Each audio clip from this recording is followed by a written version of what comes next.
UN investigation concludes Israel carried out genocidal acts by destroying Gaza's main fertility clinic and maternity hospitals.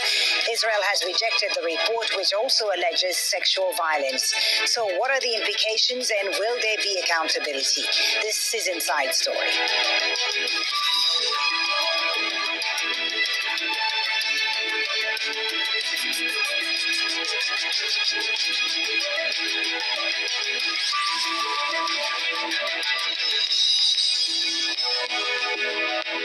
Hello and welcome to the program. I'm Foli Batibo. A United Nations Commission of Inquiry says Israel has been systematically using sexual and gender-based violence in Gaza and the occupied Palestinian territory.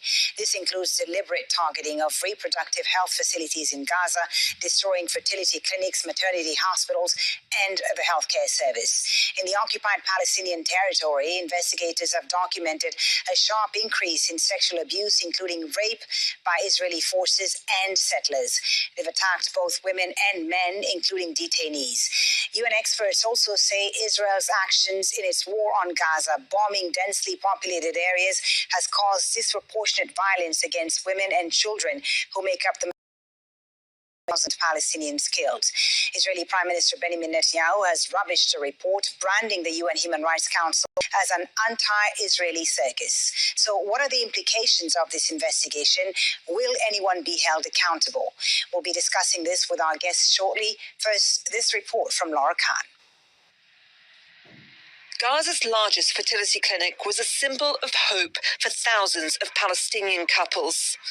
But when Israeli forces shelled it in December 2023, they destroyed liquid nitrogen tanks storing 4,000 embryos, and with them, the chance for those couples to become parents. A UN Independent Commission of Inquiry has found Israel prevented new life by intentionally attacking IVF centers and maternity wards in Gaza. It concludes such tactics amount to genocidal acts. Our report finds that Israel has increasingly employed sexual, reproductive and other forms of gender-based violence against Palestinians as part of a broader effort to undermine their right to self-determination. The report goes further and details the impact of Israel's abuse of women and girls across not only Gaza, but also in the occupied Palestinian territories. It accuses Israel of using starvation as a weapon of war by blocking or delaying deliveries of food, medicine, and humanitarian aid to Gaza.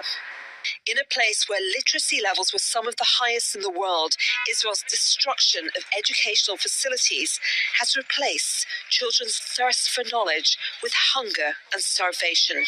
They're assembling this basically incontrovertible evidence, I believe, for that key part of one of the bases for genocide, for the definition of genocide. But the report also goes beyond its focus on the reproductive health and the attacks on women and girls. And it talks about the way in which Israel has imposed conditions on the people of Gaza which constitute life-threatening, and indeed has life-threatened.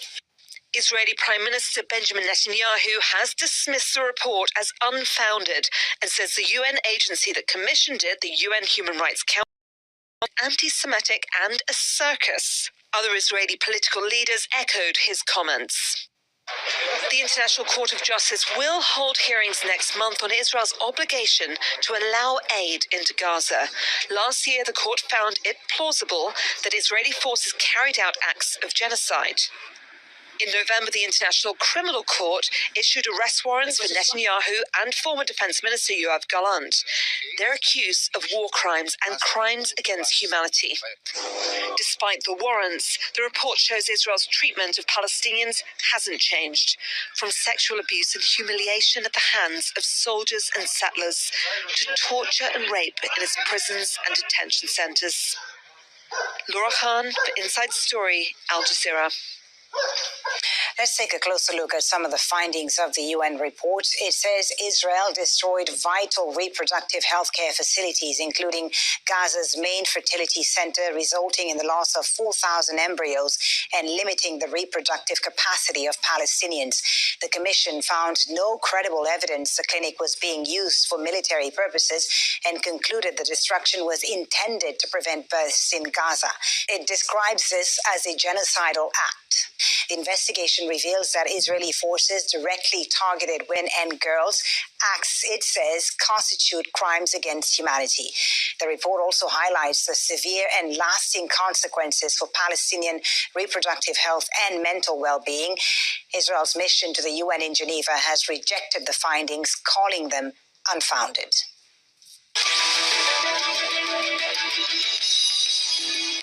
Let's now bring in our guest for today's show. Sari Bashi is a program director at Human Rights Watch. She's joining us from the occupied West Bank.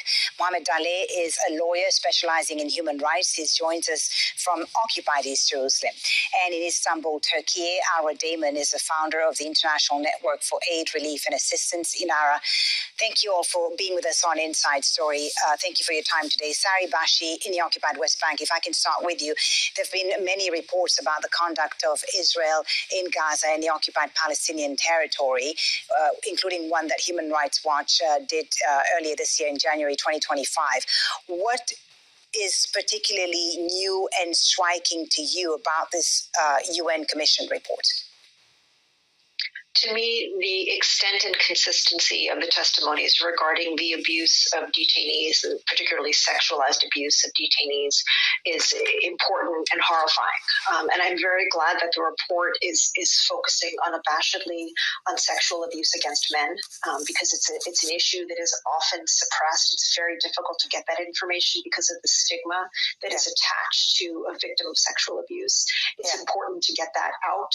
And it's also important to ensure that the international community is supporting services for survivors, men and women, of sexual and gender-based violence. Indeed, the Palestinian lawyer who worked with the commission and interviewed some of the political prisoners in the occupied West Bank said that most of the prisoners avoid describing the sexual abuse and violence they experience because of the taboo of it.